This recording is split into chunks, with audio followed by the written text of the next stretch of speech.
Subscribe ya guys, karena subscribe itu gratis. Halo teman-teman, welcome to my channel. Semoga kalian semua sehat, bahagia dan diberi rejeki yang melimpah. Film ini menceritakan seorang guru, namanya Helena. Helena menggoda iman muridnya, yaitu Jonas.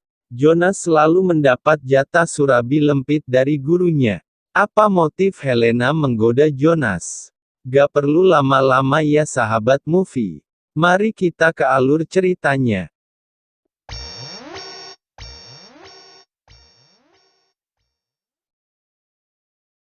Film kali ini berjudul Black Island, yang rilis tahun 2021.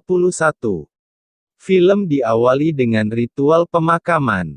Ini adalah pemakaman kedua orang tua Jonas.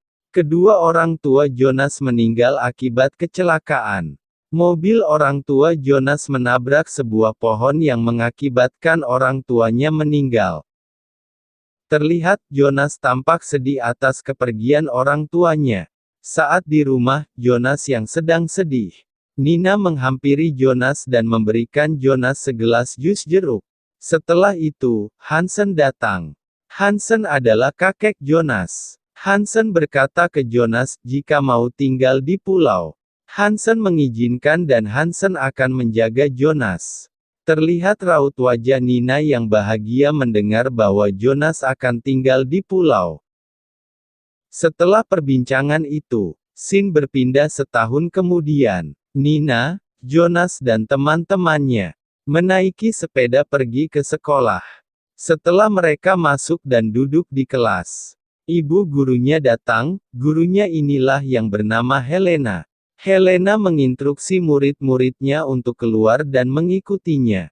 Helena menggantikan guru bahasa Jerman di kelas Jonas, karena guru yang biasanya sedang sakit di rumah sakit.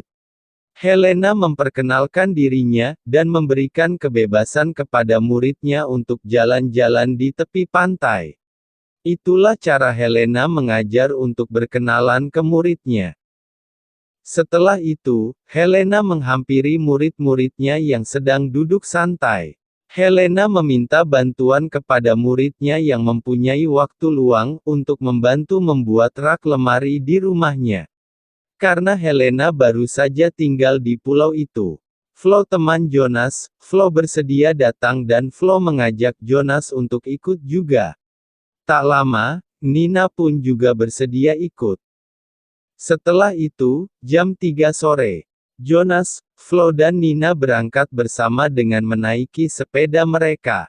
Sesampainya di rumah Helena, Jonas dan Flo di atas membuat rak baju.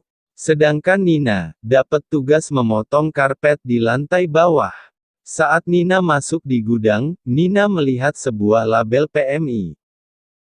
Tak lama Helena datang. Dengan kagetnya, Nina bertanya ingin mencari sebuah kayu balok untuk menggaris agar potongannya rapi. Dari raut wajah Helena, seperti ada rahasia yang disembunyikan Helena di gudang itu. Setelah itu, Helena kembali ke atas. Saat Helena, Jonas dan Flo selesai membuat rak bajunya, Nina datang dengan raut wajah menangis. Ternyata kaki Nina terkena pisau saat memotong karpet. Helena dengan sigap membalut kaki Nina. Setelah itu, Nina dibawa ke rumah sakit menggunakan sepeda motor Flo. Sedangkan Jonas pulang dengan membawa sepeda Nina sekalian. Keesokan harinya, Jonas sedang olahraga lari. Jonas bertemu Helena yang juga sedang berolahraga. Helena menanyakan keadaan Nina. Jonas berkata, Nina mulai membaik. Helena kembali bertanya, apakah kamu berpacaran dengan Nina?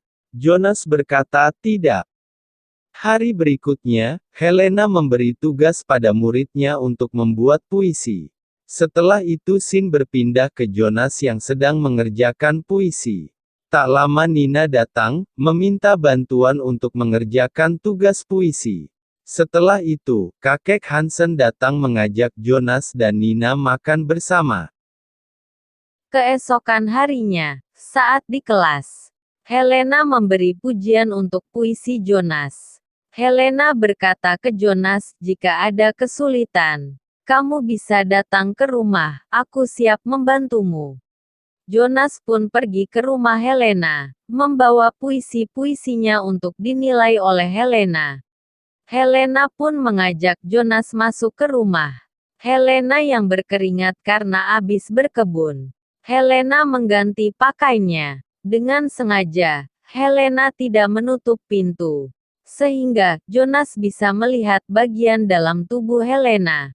Setelah itu, mereka berdua duduk bersama di sofa.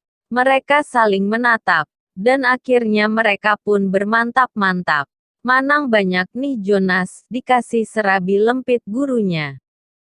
Keesokan harinya, Jonas dan Helena berangkat sekolah bersama. Di tengah jalan, Nina yang menunggu Jonas. Nina melihat Jonas bersama Helena. Nina pun bergegas bersembunyi di balik pepohonan. Saat di kelas, Nina dan temannya mengawasi Helena yang terlihat seperti menyukai Jonas.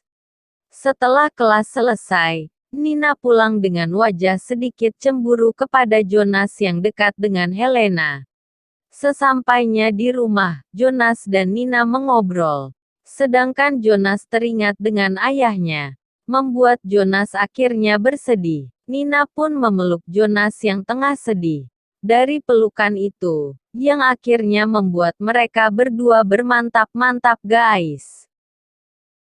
Keesokan harinya, ada sebuah acara di sekolahan. Nina dan temannya melihat Helena dengan penampilan rambut barunya.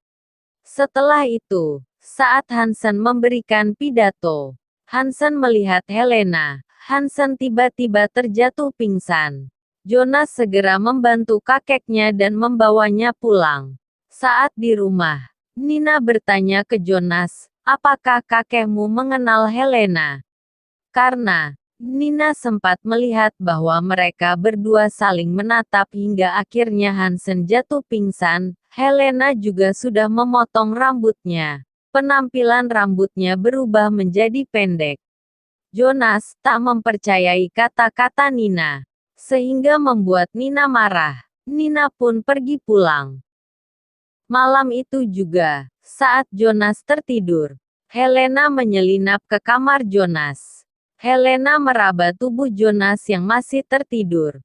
Jonas merasakan sentuhan itu. Jonas terbangun. Dan mereka berdua pun melakukan ritual bermantap-mantap. Setelah Helena bermantap-mantap, Helena kembali pulang. Saat Helena keluar dari rumah Jonas, Nina melihat Helena yang keluar dari rumah Jonas. Nina yang ingin menemui Jonas pun akhirnya hanya meninggalkan sebuah bungkusan bertuliskan Nina di depan pintu. Nina dan temannya sedang olahraga lari. Nina menceritakan keanehan yang dia rasakan kepada Helena. Begitu juga dengan temannya yang merasa curiga dengan Helena. Jonas bertanya ke kakeknya, apakah kakek mengenal Helena? Kakeknya menjawab tidak mengenalnya. Lalu, kakeknya memberi bungkusan dari Nina, bungkusan yang ditinggal di depan pintu. Saat di sekolahan, Helena melihat Nina sedang bertanya ke petugas perpustakaan. Nina menanyakan buku tahunan. Scene bergeser ke Jonas yang tiba di sekolahan. Jonas diberitahu temannya, jika mencari Nina, Nina ada di perpustakaan. Jonas pun pergi ke perpustakaan. Nina yang akhirnya menemukan foto Helena di buku tahunan. Tak lama Helena datang. Nina menanyakan bahwa Helena mengenal Hansen. Dan Nina juga bertanya, kenapa datang ke pulau kami? Helena pun mencekik Nina sampai mati. Helena mendengar ada yang datang. Helena pun keluar. Ternyata yang dia temui adalah Jonas. Jonas menanyakan, apakah Nina ada di perpus? Helena menjawab, dia tadi ada di sini namun sekarang sudah pergi. Jonas pun pergi. Lalu Helena kembali masuk ke perpus. Mayat Nina disembunyikan di bawah rak buku. Saat semua orang-orang di sekolah sudah pulang, Helena kembali ke sekolah dan membawa mayat Nina ke tepi laut. Mayat Nina pun diletakkan di tepi laut, seolah-olah Nina mati karena terbawa arus laut. Setelah itu, Helena datang ke rumah Jonas. Helena berkata, hubungannya dengan Jonas harus berakhir. Untuk perpisahan, mereka pun lalu melakukan ritual mantap-mantap untuk terakhir kalinya. Keesokan harinya, Jonas dapat info Nina mati di tepi pantai. Jonas pun pergi ke lokasi. Tak lama kakeknya masuk ke rumah sakit. Setelah Jonas pulang, Helena datang menemui Hansen. Di situ, Helena bercerita bahwa Helena adalah anak hasil dari perselingkuhan Hansen dengan ibunya yang dicampakkan oleh Hansen. Scene bergeser ke Jonas. Jonas datang ke rumah Helena. Namun Helena tak ada di rumah. Jonas pun pulang. Keesokan harinya, Jonas bangun dari tidurnya, melihat Helena di balik jendela. Jonas pun keluar. Jonas terkejut kakeknya pulang bersama Helena. Hansen ingin memberitahu Jonas, namun kakeknya sudah tidak bisa bicara karena gagu. Lalu, Jonas dan Helena pergi ke depan rumah. Jonas mengetahui tentang ibunya Helena yang pernah mengajar di sekolahannya. Jonas menanyakan perihal hubungan kakeknya dengan ibunya Helena. Tak lama Flo menelpon Jonas. Helena menyuruh Jonas untuk mengangkat telepon dari Flo. Helena berkata, "Aku akan buatkan kopi. Setelah itu kita membahas pertanyaanmu." Helena membuat kopi. Kopi Jonas diberi bubuk racikan Helena sendiri. Sebelum Helena menemui Jonas, Helena memposisikan Hansen ke arah halaman depan, agar Hansen bisa melihat apa yang akan dilakukan Helena ke Jonas. Setelah itu, Helena keluar memberikan kopi ke Jonas. Setelah mereka meminum kopi itu, Helena bercerita bahwa ibunya Helena sangat mencintai Hansen. Namun Hansen tidak bertanggung jawab. Bahkan Hansen membunuh ibunya Helena. Jonas bertanya, apakah mereka mempunyai anak? Jawaban Helena, itu akan menjadi bibimu. Di tengah perbincangan itu, tiba-tiba seluruh tubuh Jonas mati rasa. Hansen yang melihat hal itu, Hansen menjatuhkan dirinya dari tempat tidur. Di luar, Helena mengangkat Jonas dan membawanya ke kolam. Kemudian, Helena menenggelamkan tubuh Jonas yang mati rasa. Saat tubuh Jonas tenggelam, seketika Jonas bisa menggerakkan tubuhnya. Jonas menamparkan Helena, lalu Jonas berenang ke tepian. Dengan sekuat tenaga, Jonas berlari masuk ke rumah menemui Hansen. Saat Hansen ingin memberikan sebuah surat, Helena datang dari belakang menjatuhkan Jonas. Helena mencoba membunuh Jonas dengan cara mencekik leher Jonas. Namun dengan sekuat tenaga Jonas meraih pecahan kaca di sampingnya, lalu menancapkan pecahan kaca itu tepat di belahan susu murni Mbak Helena. Dan akhirnya film pun selesai.